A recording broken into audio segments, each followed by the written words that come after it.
어, 요즘 젊은 사람들, 요즘도 아니죠. 쓰여지는 말 중에, 많이 쓰는 말 중에 이런 말이 있습니다. 혹시 들어보셨습니까? 이생망. 고기 잡을 때 쓰는 좋은 망입니까? 그런 게 아니라 이번 생은 망했다라는 이생망. 취업은 안 되죠. 물가는 오르고 또 SNS 이렇게 보면 다른 사람은 막 화려하게 몇십 평 살고 막 주가 주식 막 오르고 하는데 자신의 삶은 초라하거든요. 그러다 보니 이번 생은 망했다. 이런 얘기 하는데 어젠가 그제 읽은 뉴스 기사 중에 요즘 고등학교에서 자퇴가 그렇게 많다면서요. 왜 그러냐 하면 1학년 공부해보고 내신이 안 나오니까 내신을 다시 따려고 자기는 1년 공부했잖아요. 그래서 고등학교를 다시 다른 곳으로 재수한답니다. 그래서 들어가서 내신을 잘 다져서 대학교 가야 되는, 얼마나 이 세상이 절망의 순간들이 많을까요? 근데 이 말은 꼭 젊은 세대만의 이야기는 아니죠. 이 자리에 앉아 계신 우리 중에도 마음 한켠에 이런 생각을 가지고 살아오신 분들도 있을 겁니다. 열심히 일하는데 형편이 나아지지 않고 주변에서 열심히 하는 나를 인정해 주지도 않습니다. 자녀의 앞날이 불안불안하기도 하고 내 편이 되어줄 사람은 한 명 없는 것 같고 또 멀쩡하던 몸이 병들어 보니까 믿음이 막 흔들립니다. 하나님이 멀리 계신 것 같습니다. 그래서 아우 예수 믿는 이번 생도 망했네. 다음 생은 없습니다, 여러분. 오늘 이사야 본문은 우리가 말하는 망한 것과 전혀 다른 망함을 보여주는데 세상의 조건을 보고 망하는 게 아니라 하나님 앞에서의 망함을 보여줍니다. 결론적으로 여러분 하나님 앞에 우리 다 망하시길 축복합니다. 아멘 안 하시네요. 어떤 망함이길래 그 마음도 이해됩니다. 그 마음도 이해됩니다. 오늘 하나님 앞에 서는 사람이 주님 앞에서 어떻게 되고 또 하나님이 어떤 일을 행하시고 과연 하나님 앞에서 망한다라는 것이 어떻게 되는 거지? 여러분 주님 앞에 서야 우리는 진짜 제대로 망할 수 있습니다. 그래야 제대로 살 수 있어요. 그 이야기를 한번 같이 들어볼까요? 오늘 본문은 6절부터 읽었지만 6절부터 이해하기 위해선 1절부터 제가 한번 이야기해 볼게요. 1절에 보면 우시야 왕이 죽던 해에라고 나옵니다. 우시야 왕은 남유대의 10번째 왕으로 16살의 즉위에서 52년 동안 다스린 장기 통치한 왕입니다. 그만큼 우시야 왕이 통치할 때 국방력이 강해졌어요. 나라가 부강해졌습니다. 그 사람들이 먹고 살기 좋았을 거 아니겠습니까? 근데 우시야 왕의 말년에는 이 사람이 하나님이 주신 축복인데 그거 깨닫지 못하고 교만해가지고 자기가 넘지 말아야 될 선을 넘었습니다. 예배 드리는데 제사장이 해야 될 역할인데 자기가 하겠다고 하셔서 나병에 걸리고 결국은 별궁에서 마지막 최후를 맞이하는데 중요한 것은 나라를 부강하게 했던 그 왕이 있던 시절을 생각하는데 지금은 그 왕이 죽어버렸습니다. 사람들은 걱정하기 시작하는 거죠. 부강했던 적들이 쳐들어오지 못하게 막았던 그 왕이 죽어버리니까 민생이 불안하게 됩니다. 국가적인 위기가 생겨나게 되고 신앙도 흔들립니다. 그때를 또 기회에서 이때다 해서 아수르가 막 쳐들어오려 그래요. 여러분 인생에 이런 시간이 혹시 있습니까? 무언가 의지하고 무언가 붙잡았던 것이 든든하던 것이 깨어지고 흔들리던 불안하고 두려움이 찾아오던 그때 지금 바로 그 위기라는 겁니다. 그런데 그런 위기의 한복판에서 이사야가 우시야 왕이 죽던 해에 내가 본즉 무엇을 봅니까? 세상의 왕이 죽은 그때의 이사야는 비로소 진짜 왕을 봅니다.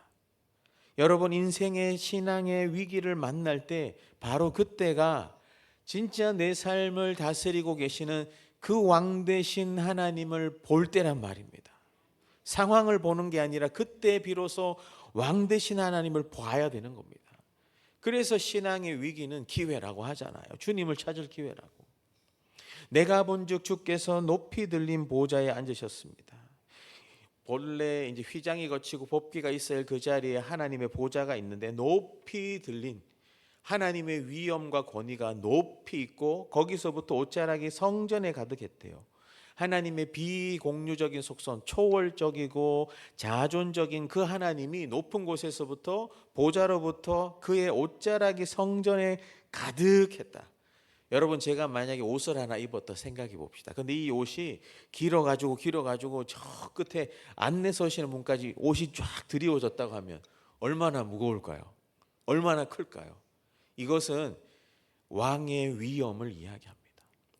성전에 앉으신, 보좌에 앉으신 그 하나님이 옷자락이 성전에 가득했다. 그만큼 영광스럽고 위엄 있고 하나님 앞에 위대한 순간인데 그 앞에 경외하는 마음으로, 감탄하는 마음으로 압도되지 않겠습니까? 그런데 2절에 보니까 스랍들, 하나님을 찬양하는 영적인 존재, 천사라고도 이야기하는데 원문으로 세라핌이라고 하는데, 이 스랍들 2명 이상의 아니면 몇십 명일 수 있는 그 복수들이 각기 섰는데 각기 6날개가 있습니다. 6윙스가 있는데 2날개는 얼굴을 가립니다. 하나님이 만든 피조물, 영적인 존재를 할지라도 감히 하나님의 얼굴을 볼 수 없는 것이죠. 하나님을 경외한다라는 것입니다. 겸손해야 되는 거죠. 또 2날개로는 발을 가립니다. 공경과 겸손의 자세. 또 2날개로는 날고 있습니다. 언제든지 하나님 말씀하시면 바로 핑 하면 날아갈, 순종할 준비하고 있는 거죠. 여러분, 주님의 몸을 섬길 때 우리 이런 자세로 섬겨야 되는 겁니다. 아무튼 그렇게 서로 있는데 서로 부릅니다. 그 보호자에 앉으신 높이 들리우신 영광스러운 하나님 앞에 이들이 서로 교창하면서 서로 기뻐하며 영광스럽게 노래하는 방식으로 거룩하다, 거룩하다, 거룩하다. 히브리어에서 3번 반복하는 것은 최상급 표현이거든요. 거룩하시다, 세상에 없는 신성한 분이시다, 존귀한 분이시다, 구별된 분이시다, 가장 높으시다. 서로 막 찬양하기 시작합니다. 그러면서 거룩하다 만군의 여호와여, 모든 군대를 말씀으로 호령하시는 유일무이한 참신이신 하나님이요. 그 하나님 나중에 죄와의 전쟁에도 이기시잖아요. 그 영광이 온 땅에 가득하다, 충만하다. 그 하나님의 영광 앞에 지금 이사야가 서 있는 겁니다. 우시야 왕이 죽으니까 비로소 진정한 왕을 보면서 그 영광을 바라보고 있습니다. 여러분, 만약에 여러분이 그 자리에 서 있다면 어떻게 반응하겠습니까? 저 같으면 와, 놀라워요. 와, 여기가 좋사오니 초막 3개가 아니라 한 30개를 지으십시다 했을 것 같은데, 이사야는 오늘 이상하게 반응합니다. 어떻게 반응합니까? 5절 말씀 우리 같이 읽어볼까요? 시작.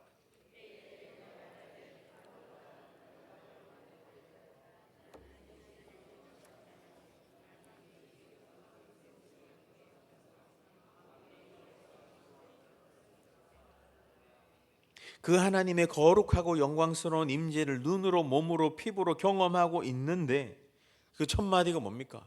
우와가 아니라 화로다예요. 화로다. 이게 본래 악한 자를 심판할 때 쓰는 단어입니다. 화 있을지어다. 하나님 앞에서, 영광스러운 곳 앞에서 화라니. 근데 이게 그래도 눈치가 있는 게 자기 자신에게 화로다, 나로 망하게 되었도다. 그런데 하나님 앞에 섰는데 망하게 됐다니 무슨 말일까? 이게 영어 성경에 보면 I am ruined, I am finished. 나는 완전히 박살났습니다. 나는 완전히 끝났습니다. 여러분, 하나님 앞에 설 때에 첫 번째는 자기 자신의 부정함을 보게 됩니다. 자기 자신의 부정함을 보게 돼요. 성경 곳곳에 보면 하나님의 임재를 경험한 사람들의 특징들이 나오는데, 출애굽기 20장에 보면 이스라엘 백성이 시내산에서 하나님의 영광이 임하자 우리가 감히 그 앞에 설 수 없습니다. 모세만 올라가라고 합니다. 근데 모세도 불타지만 불붙지 않는 떨기나무 앞에서 신을 보고 섰지 않습니까? 다니엘서 10장에 가보면 hit데겔 강가에서 하나님의 임재를 경험한 다니엘이, 그 다니엘도 몸에 힘이 빠졌다고 이야기해요. 아름다운 얼굴 낯빛이 변했다라고 이야기합니다. 저 끝에 가서 계시록에 가보면 그 환상 중에 하나님의 영광을 본 사도 요한도 그 발 앞에 엎드려 죽은 자 같이 되었다라고 이야기합니다. 왜 그럴까요? 여러분, 왜 그럴까요? 개혁주의 신학에서 전적 타락이라는 교리가 있습니다. 제가 작년에도 종교개혁 주일 기념해서 한번 설교한 것 같은데 튤립이라고 기억하시죠? 칼빈주의, 개혁주의 5대 교리, 우리 그거 반드시 지키고 그게 신앙의 뼈대가 되어야 되는데 그 첫 번째가 T, Total Depravity. 우리 인간은 전적으로 타락한 존재다. 우리 스스로는 우리를 구원할 수도 없고 이 죄 문제를 해결할 가망조차 없는 하나님 앞에 전적으로 타락한, 머리끝부터 발끝까지 마음까지 다 타락한 존재다. 목사님, 교회는 사랑 아닙니까? 여러분, 사랑 맞는데 전적으로 타락한 존재라는 것을 인정하면서부터 시작되거든요. 생각 한번 해보십시오. 지금 여호와의 말씀을 증거하고 따르던 하나님의 사람인 이사야도 하나님의 임재 앞에 온전하게 서니까 마치 발가벗겨지듯 자신의 죄악과 부정함이 다 나오는 겁니다. 화로다. 내가 주님 앞에 끝장난 존재다. 가망이 없는 존재다. 기독교 강요라는 책에서는 하나님을 아는 지식과 우리 자신을 아는 지식은 서로 연결되어 있다고 이야기합니다. 여러분, 우리가 하나님 앞에 서는 것 은혜입니다. 주님이 우리를 설 수 있도록 열어주시지 않고서는 나올 수가 없어요. 주님이 우리로 하여금 예수님이 주인이라는 것을 믿게 해주시지 않고서는 믿을 수가 없어요. 내가 믿는 것 교만입니다. 내가 믿었다고 생각하는 것 착각이에요. 물론 제가 믿습니다 하지만 그 중심의 고백이 뭡니까? 주님이 믿도록 해주시는 거거든요. 여러분, 전적으로 타락한 존재인 사람은 어디로 건너가게 되느냐? 자기 부인의 다리를 지나가게 됩니다. 야, 나는 주님 앞에 가망이 없습니다. 형편없습니다. 내 의지력으로 뭐 할 수 있다고 생각했는데 아닙니다. 나는 제로입니다. 제로. 오직 주님의 은혜입니다. 이게 갈 수 있잖아요. 여러분, 우리는 주님 앞에서 날마다 자기를 부인하며 서는 사람인 줄 기억하시길 바랍니다. 자기를 부인해야지 저기를 부인하면 안 돼요. 이해되십니까? 안 되면 넘어가겠습니다. 여러분, 세상에서는 우리 자신을 가릴 수 있겠죠. 똑똑해 보일 수도 있습니다. 잘나 보일 수도 있어요. 내 흠을 감출 수도 있어요. 그러나 하나님 앞에 서면, 하나님 앞에 서면, 거룩하시고 영광스러운 그 하나님 앞에 서면 내 안에 감추인 것 하나 없이 다 드러납니다. 우리가 하나님 앞에 서지 않으려 하는 이유가 혹시 이거 아닙니까? 내 안에 이 죄가 드러나기 싫어서, 감추고 싶어서. 지금까지 내가 40년 동안 아니면 70년 동안 내가 이걸 잘 꽁꽁 숨겨왔는데. 여러분, 하나님 앞에 우리가 설 때에 우리가 가망 없음을 느끼게 됩니다. 그렇지 않으면 우리는 양의 탈을 쓴 늑대처럼 겸손한 척하지만 여전히 교만하게 살아갈 수밖에 없어요. 내 판단, 내 욕심, 내 욕심이 여전히 내 기준이 됩니다. 주님은 그걸 원치 않으세요. 여러분, 하나님 앞에 서야 우리의 가면이 벗겨지는 겁니다. 그런데 하나님 앞에 설 때에 이사야가 어떻게 반응하느냐? 5절에 보면, 중반절에 보면 이사야가 하나님 앞에 섰어요. 자신의 이 부정함이 다 드러납니다. 그래서 저는 주님 앞에서 온전한 죄인입니다. 이 고백을 어떻게 하냐? 나는 입술이 부정한 사람입니다. 여기서 질문이 들었어요. 왜 입술이라고 했을까요? 영어 성경에 unclean lips, 왜 입술이라고 했을까요? 레위기 제사의 관점에서 부정하다라는 것은 하나님께 예배드릴 자격조차 없다고 합니다. 여러분, 우리는 하나님 앞에 감히 예배드릴 자격도 없는 사람인데 왜 이사야는 입술이 부정하다고 했을까요? 이때는 입술 자체가, 입술은 마음의 거울이라고 보통 우리가 생각하는데 외부와 내부의 기관이 연결된 게 입이라고 생각했습니다. 눈이는 다 닫혀 있고 피부도 다 닫혀 있지만 입은 외부에서 다 이렇게 안으로 다 연결되어 있는, 이게 이해되십니까? 그러다 보니 입술이라고 하는 것은, 입술이 부정하다, 나의 전 존재 자체가 주님 앞에 다 부정한 존재다. 자기를 부인하는 거죠. 자기를 부인하는 거. 예수님께서도 마태복음 12장에 마음에 가득한 것을 입으로 말함이라. 아무도 보지 않을 때 내 속에서 툭 튀어나오는 게 내 속마음일 수 있습니다. 잘 감추어 놨지만 그게 툭 나올 수 있어요. 야고보서 3장에 혀는 불이라 곧 불의의 세계라. 여러분 입술에서 마음에서 여러분 어떤 것들이 많이 나옵니까? 우리는 그걸 바라볼 때에 우리 스스로는 주님 앞에 설 수 없는 가망 없는 존재라는 자기 부인을 늘 기억해야 됩니다. 자기 부인을 늘 기억해야 돼요. 괜찮은 줄 알았는데 나 스스로. 근데 하나님의 영광 앞에 서니까 발가벗겨지듯이 나는 가망이 없네. 나는 가망이 없네. 근데 이사야는 거기서 더 나아가요. 어떻게 나아갑니까? 5절 후반절에 보면 입술이 부정한 사람인데 나는 입술이 부정한 백성 중에 인더미스트 거주했다. 하나님 앞에 서 보니까 나의 부정함을 느낄 뿐만 아니라 내가 속해서 살아가는 도시 사람 공동체도 이렇게 부정하구나 깨닫게 되어지는 겁니다. 보통 사람은 사회적 동물이라 하지 않습니까? 세상에서 영향을 주고받고 살아요. 이 도시의 문화, 다른 사람들의 생각, 말이 나에게 영향을 받습니다. 나도 영향을 주고요.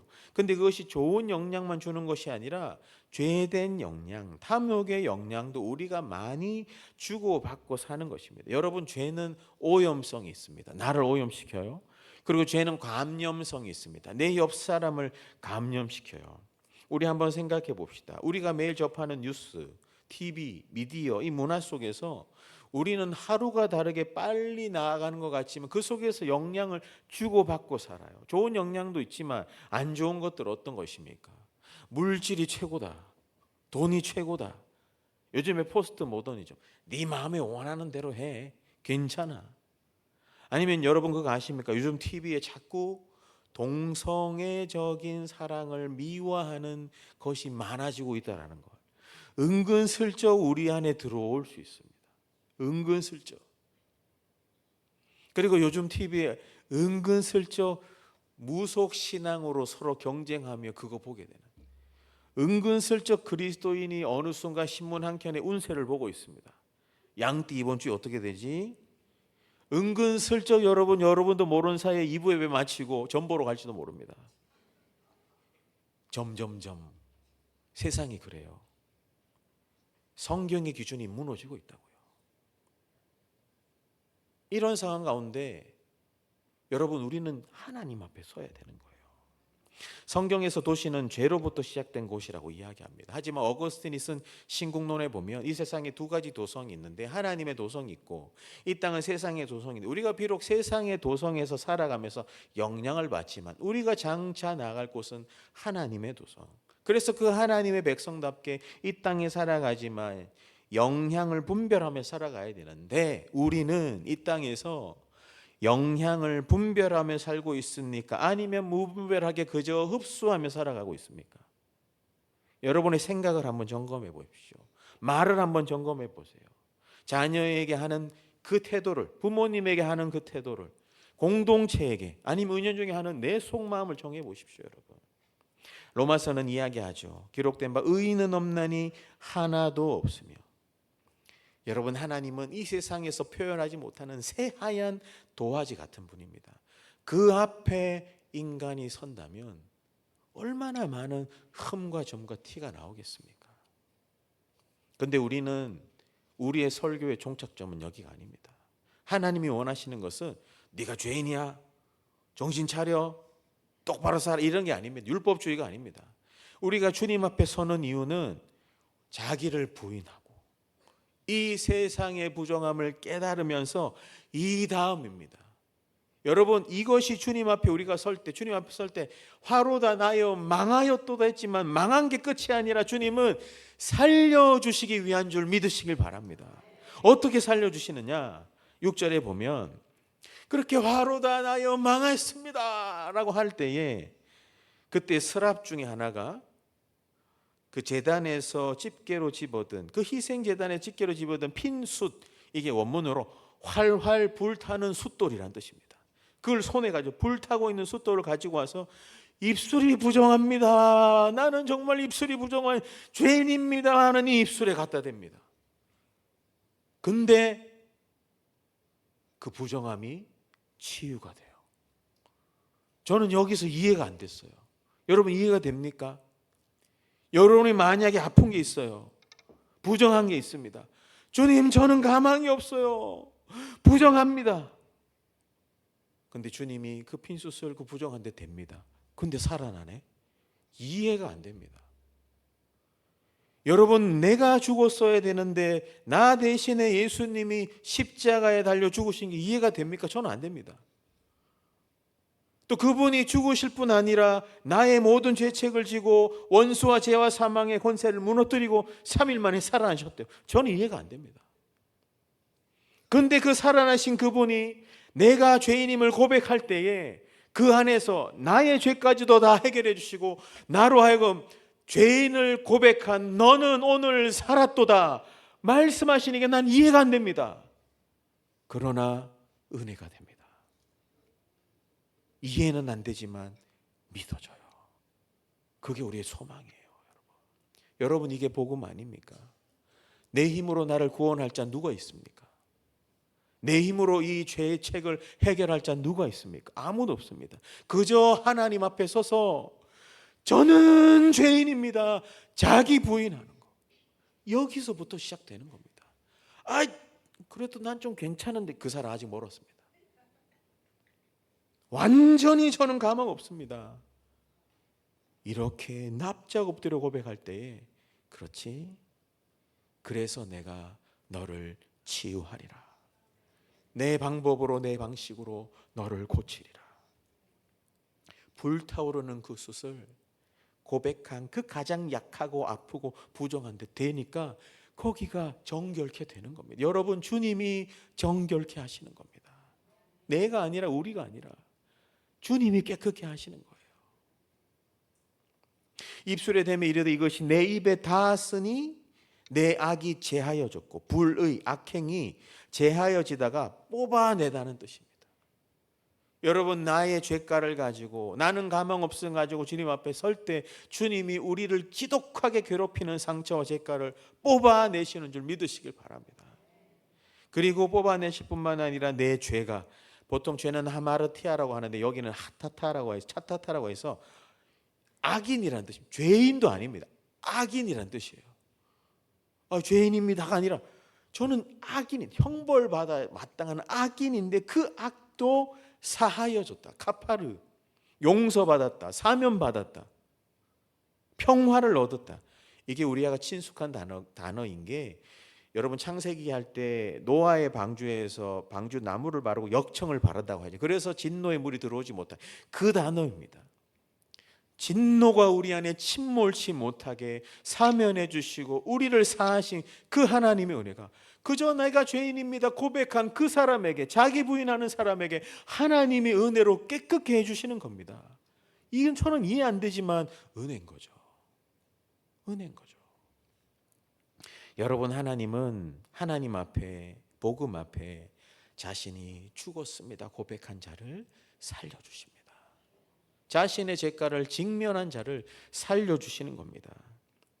시편 103편에 보면 여호와는 긍휼이 많으시고 은혜로우시고 노하기를 더디하시고 인자하심이 풍부하시며 우리 죄를 따라 처벌하진 않고 동이 서에서 먼 것처럼 우리의 죄가를 멀리 옮기셨으며, 또 이사야 38장에도 주께서 멸망의 구덩이에서 우리를 건지시고 우리의 모든 죄를 주의 등 뒤에 던져버리셨도다. 우리가 주님 앞에서 망해야 되는 이유는, 망함을 고백해야 되는 이유는 주님으로 살아나기 위함입니다. 내 힘이 아니라 주님이 우리를 살려주시는 것. 이게 우리가 경험한 가장 중심적인 근본적인 구원 아니겠습니까? 여러분, 세상에서는 약점을 보이면 그거 가지고 공격합니다. 매장하려고도 하고 막 나만 아니면 돼 하고 비방하고 막 소문내고 나쁜 겁니다. 그러나 주님 앞에서 우리의 약함과 약점을 고백하면 주님은 깨끗게 해주십니다. 고쳐주세요. 더 나아가 우리의 질병과 아픔까지도 주님은 고쳐주시는 분이십니다. 주님은 우리를 살리기 위해서 내가 아니면 너는 망할 수밖에 없는 존재라는 것을 직면하기 원해요. 직면은 아파요. 하지만 그 아픔이 우리를 살려내는 겁니다. 여러분, 상처가 나면 아파요. 피가 나요. 저도 지금 여기 뭐 투명한 밴드 붙여놨는데 이번 주에 뭐 행사 같은 거 준비하다가 베였는데 아파요. 근데 이 아프지만 아물면 상처는 남지만 아프지 않는 겁니다. 여러분, 예수 그리스도 십자가 앞에서 우리 죄된 상처의 흔적, 스카는 남을지 몰라도 그것 때문에 우리는 주님을 더 생각할 수 있는 것입니다. 내 안에 여러분 안에 역시 혹시나 과거에 연약함이 있습니까? 아픔이 있습니까? 그거 주님 앞에 직면하고 자기 부인하며 고백하세요. 그러면 주님이 그것도 고쳐주십니다. 깨끗해 주세요. 예전에는 막 이게 얘기하기 미안하고 아니면 얘기하기 막 눈치 보였던 것이 주님 앞에 자유케 되면 내가 받았던 그것, 내가 아팠던 그 흔적이 다른 사람도 살리시고 회복하는 오히려 복음의 통로가 됩니다, 여러분. 목장하면서 다 겪지 않습니까? 내가 그때 이런 것 때문에 사업이 실패했는데 하나님을 만났고 그 안에서 내가 이렇게 됐을 때 또 다르게 사업 위기에 있는 사람이 살아나는 걸 보지 않습니까? 여러분, 오직 은혜는 자기 부인으로 주님 앞에 고백하는 자에게 부어주시는 겁니다. 만일 우리가 우리 죄를 자백하면 그는 미쁘시고 의로우사 우리 죄를 사하시며 모든 불의에서 우리를 깨끗하게 하실 것이요. 여러분, 주님 앞에 망하시길 축복합니다. 처음보다 아멘 많이 하시네요. 하지만 그 망함이 진정 우리를 살려내시는 것인 줄 믿으시길 축복합니다. 그래서 갈라디아에서 보면 내가 그리스도와 함께 십자가에 못 박혔나니 그런즉 이제는 내가 사는 것이 아니요 오직 내 안에 예수께서 사시는 것이라. 이제 내가 육체 가운데 사는 것은 나를 사랑하사 나를 위하여 자기 몸을 버리신 하나님의 아들을 믿는 믿음 안에서 사는 것이라. 사도 바울도 나는 매일 죽노라라고 하잖아요. 나는 매일 죽고 매일 사는 사람입니다. 매일 예수 안에 죽고 예수로 사는 사람이란 말입니다. 그런데 오늘 말씀은 여기서 끝이 아니라 더 나아갑니다. 8절에 보면 이제 주님 앞에 섭니다. 자기의 죄를 다 보게 됩니다. 직면합니다. 망했다고 이야기합니다. 그런데 주님이 은혜로 살려주세요. 그런데 거기가 끝이 아니라 주님이 8절에 보면 주의 목소리를 들었다고 직접 이사야에게 이야기하지 않고 마치 하나님이 독백하듯이 합니다. 내가 누구를 보내며 누가 우리를 위하여 갈고, 이렇게 했는지 나지막하게 이야기했는지 모르겠지만, 근데 여기 보면 보내는 주체는 1인칭입니다. 내가 누구를 보내며. 근데 보냄받은 자의 영광은 누가 우리를 위하여. 여기에서 삼위일체 하나님의 이 단서를 발견할 수 있죠. 보내시는 분은 성부 하나님입니다. 근데 보내서 영광을 얻고 일하시는 그것은 삼위일체 하나님이거든요. 성부 하나님, 성자 예수님, 성령 하나님. 여러분, 성령님도 하나님이십니다. 성령을 달라고도 기도하지만 그 속은 성령 하나님이 충만하게 해달라고. 예레미야서 5장 1절에 보면 너희는 예루살렘 거리로 빨리 다니며 만일 정의를 행하며 진리를 구하는 한 사람이라도 찾으면 내가 이 성읍을 용서하리라. 누가 나를 위해 가며 누가 우리를 위해 갈고. 이 하나님의 독백 앞에, 여러분, 우리 하나님의 독백 같은 이야기를 우리 왜 자기를 부인했지 않습니까?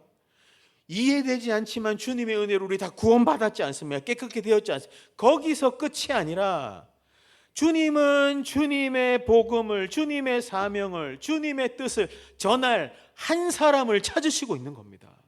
그 하나님의 독백을 들어야 됩니다. 나만 잘나고 내만 은혜 받고 하기 위해서 교회 다니는 게 아니에요.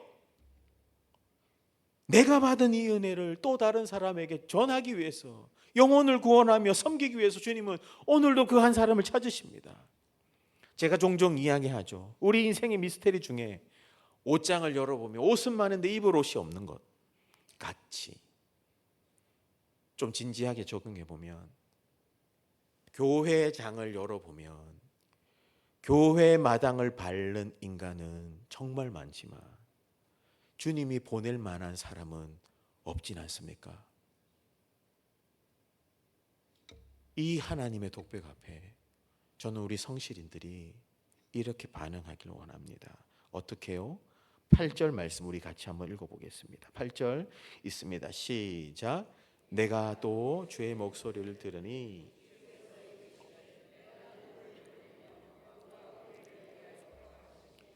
그때에 내가 이르되 내가 여기 있나이다 나를 보내소서 하였다니. 이게 원문의 의미를 살리면 보십시오 제가 여기 있습니다 이런 뜻입니다. 손을 뻗어서 자신을 보라고 이야기하는 거. 마치 하나님이 누가 나를 위해서 갈고 누가 우리를 위해서 갈고 제가 여기 있습니다 저를 보내주세요. 저는 자기를 부인했고 가망이 없었고 소망이 없었고 형편없고 망한 사람이지만 주님이 그 불타는 숯으로 내 죄를 불태우시고 나를 살려주셨는데 이 은혜가 넘쳐나는데 주님의 그 마음을 알아 제가 가겠습니다. 여러분, 헌신이 뭡니까? 헌신은 남아 돌아서 하는 게 아닙니다. 섬김은 빨리 해치워버리자가 아닙니다. 이번 주 교통봉사, 식당봉사 때 이 2주만 해치워버리자가 아니에요. 주님 주신 은혜 때문에 감격해서 내가 헌신하는 게 여러분 헌신입니다. 섬김이에요. 여러분, 헌신은 도전입니다. 하나님의 부르심 앞에 죄 용서받은 자가 과감히 자신을 던지는 거예요. 헌신은 자원함입니다. 죽을 수밖에 없는 전적인 타락한 죄인인데 구원해 주시고 깨끗하게 해주기 때문에 그 마음에 감독해서 주의 마음을 알았기 때문에 자원함으로 가는 거예요. 억지로 시켜서가 아니라. 헌신은 사랑의 빚짐입니다. 입술이 부정한 내가, 입술이 부정한 공동체 가운데 나는 은혜 받았지만 여전히 주님 앞에 돌아오지 못하고 여전히 부정 가운데 죄와 사망으로 가는 그 공동체, 나는 구원받아 빚진 마음으로 이 공동체 영혼을 살려내는 거. 53년 동안의 성실교회 공동체에서 은혜 받으셨다면 이 공동체를 위해서 헌신하는 게 우리의 의무이고 빚입니다, 여러분. 목사님, 젊은 사람들이 하겠죠. 그럼 젊은 사람들이, 늙은 분들이 하겠죠. 그럼 어떡합니까? 다 같이 합시다. 그럼 돼요. 천국 갈 때까지는 다 같이 섬기는 겁니다. 직분에만 은퇴가 있지 섬김에는 은퇴가 없는 것입니다, 여러분. 이 부분에서 좀 구체적인 이야기들을 좀 많이 적었는데 다 좀 넣고, 여러분, 우리가 섬기는 그 근본 정신이 뭡니까? 섬김은 주님 앞에서 섬기는 겁니다. 사람에게 보이려고 하는 게 아니에요. 유튜브 방송 타려고 하는 것도 아닙니다. 부담돼요, 오히려 방송은. 섬김은 주님 앞에서 주님이 보시거든요. 그리고 섬김 받는 자는 죽게 하듯 감사를 표현하고 나도 섬길 기회를 찾아야 됩니다. 여러분, 식당에서 밥 주는 거 이거 대단한 섬김입니다. 왕년에 우리 형님 누님들은 김치도 다 담그셨다면서요. 토요일마다. 요즘에 김치 안 담그니까 얼마나 편해. 목사님 또 김치 얘기하신다 하지 말고, 안 담그니까 섬길 힘이 난다고 하잖아요. 그것뿐만입니까? 사실 제가 준비한 것 중에 목회 데이터 연구소에서 요즘 현대의 교인들의 생각들을 이게 조사한 게 있는데, 날이 갈수록 직분으로 섬기는 것이 과연 필요한가, 이런 고민들을 많이 한답니다.